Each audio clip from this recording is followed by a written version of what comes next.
Hello, everyone, and welcome to Mind Your Mental. Just a reminder that this podcast is not meant to be a substitute for a relationship with a licensed mental health professional. I know they are hard to find, and I get that. I have a bunch of resources on my website if you need them, but I am not your clinician. I am a psychologist, but I am not your psychologist. So if you need any specific help, please look for the help of a licensed mental health professional. Learn all you can learn from the podcast. Enjoy the episode.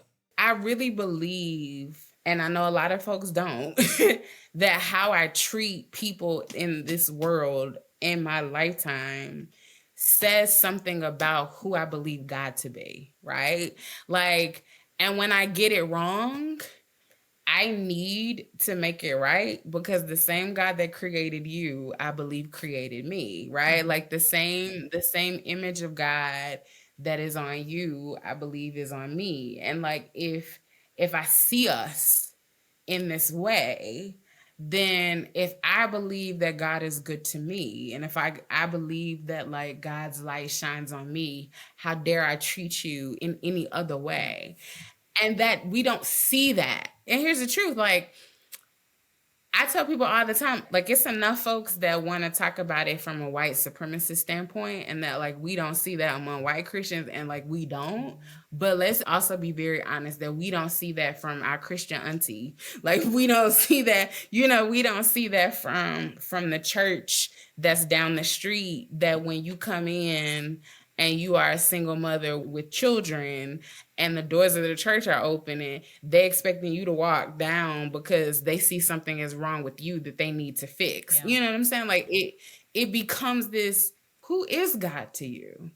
Because if God cannot be if your reflection of God, your understanding of God cannot be enfleshed in the person next to you, then I don't know how you move through this world ethically. I don't know how you don't catch yourself when you mess up. Like we all do.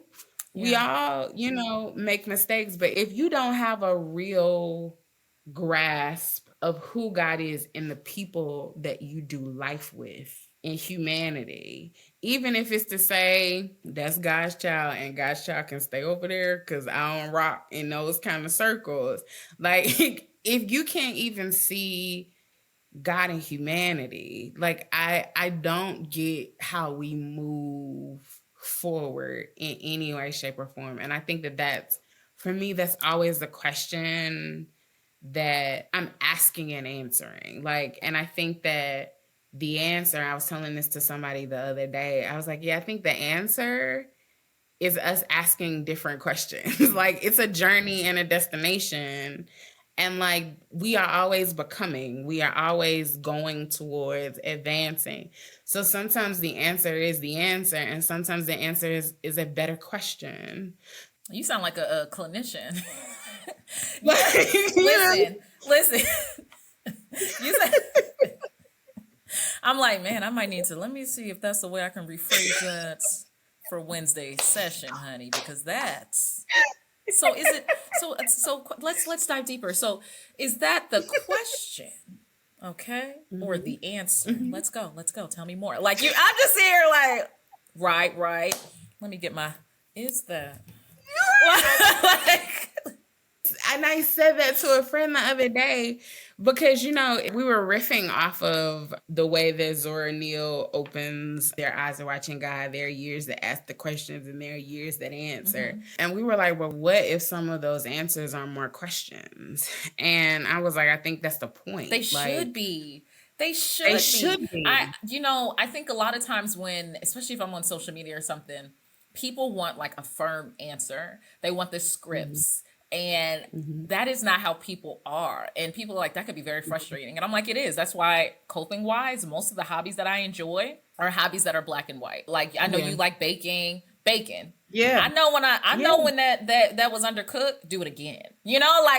But people are not like that. And I reside in the gray. I am a professor. I'm a scientist, but most of my research is qualitative. So I'm asking questions and just trying to pull themes out of all of your amazing answers to pay homage to the narrative of Black people actually sharing in the way they should have been able to share, right? Like by talking. Absolutely. Also, like as a mom, so every single, it should be more questions. It should. I think more people need to realize whether they're talking to a brick or a sponge. I think that's one of the places that people get confused, because it's just like, one thing I'm not about to do is talk to a brick. I have people who are receptive to learning from me, who I'm receptive to learning from, and I'm not gonna waste my time talking to you, knowing that you don't like women, knowing that you don't like parents, knowing that you don't like people. I'm not doing it. I'm just not going to do it. I'm not doing it. And the truth of the matter is that there's so much freedom in that. Mhm. There's so much freedom, there's so much joy in deciding I'm not giving you that time. I'm not giving you that space. Like, I, as a creative, as somebody who I live in the gray to make color, Love like, that. I live in the gray to make and none color. of I like that. yeah, like I live in the gray to make color. I love that you brought up baking, because that is it for me. Like, I know when I add these things, I'm going to get Yeah. this. Because to be honest, it is the only that sometimes baking for me is the only sense of control I have. Yep. And here's the truth. I can't even control what happens when it goes in the oven, because you can do everything right. Yep. Your house can be cold Mhm.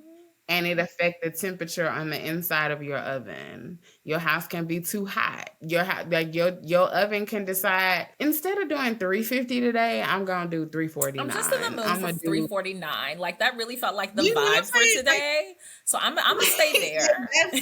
that's what I'm on today is 349. So I'm going to do that.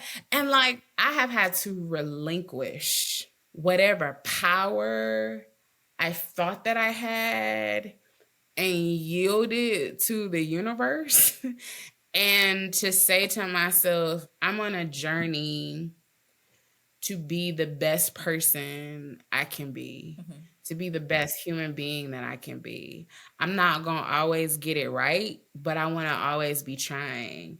And I have understood that making that commitment with the universe has meant that I have signed up for some stuff that I have been like, nah, okay, God, Listen, now I I need to didn't do know I put something. my name on that committee list. I could have Like, sworn this was the year that I said 2024 easy. That's the name. That's the list I put my name on. Now, if you got the wrong honey, list, God, I will gladly switch about for you.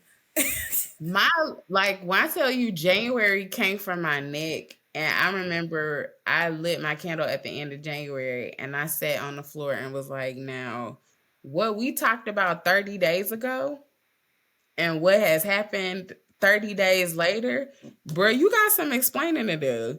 And I had one of my homegirls laughing because I told her, I said, God is God to me.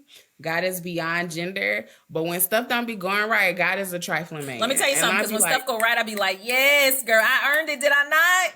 Thank you. when stuff go wrong, I be like, what is he up there What's doing? happening? Like, what is It's like, going look, on? no, I told you. Look, now. You don't listen. That's the problem. That's the problem. You not We listening. talked about this. We talked about what this year would be. We talked about it. What are you doing? And then I have a moment where I got to regroup and come back to, what out of this do I need to learn Mhm. to be the best person I can be? What in this experience has shown me God's grace through other people, God's love through other people? My grandma used to tell me, like, she would always say, like, always look for the silver lining. And I couldn't stand when she said that, because I would always be like, some stuff ain't got no silver lining. Like, I don't want to just rush to, a happy ending. That's what the church wants you to do. Like, I would do all of that. What I had to learn, that even if she didn't mean it this way, what I had to take from it is that even if it is in the depths of sorrow and pain, and it is a horrific experience that I have experienced, who has shown me kindness? Who has shown me care? Whether it was a second or for a moment or for an hour, what was beautiful that I saw? Like, I remember I was going through a horrific time. And I walked outside of my apartment. I was living in an apartment at the time. And I was just walking because I needed fresh air. and I heard in a distance some kids laughing. And I never saw those kids. And I told my friend, I was like, I don't know if them kids actually was real, but like I And it heard, don't and then matter. we were, It don't even matter because in that moment, that's it was what you so needed. funny because she lived in my complex. It was where I was at grad school, and there was a playground, but I was like, I don't see no kids on this playground.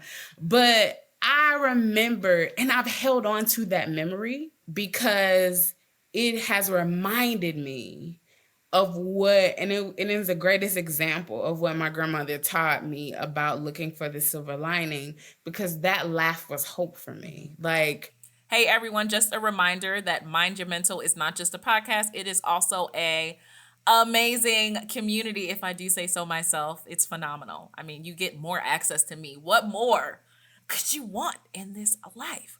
So if you want to join the community, if you're not already on the community, go to my social media. My social media is the same, Raquel Martin PhD, and DM me the word community so you can get details on joining this amazing flipping community. You get more access to me, y'all. Like, I'm a delight. All right. Hope to see you there.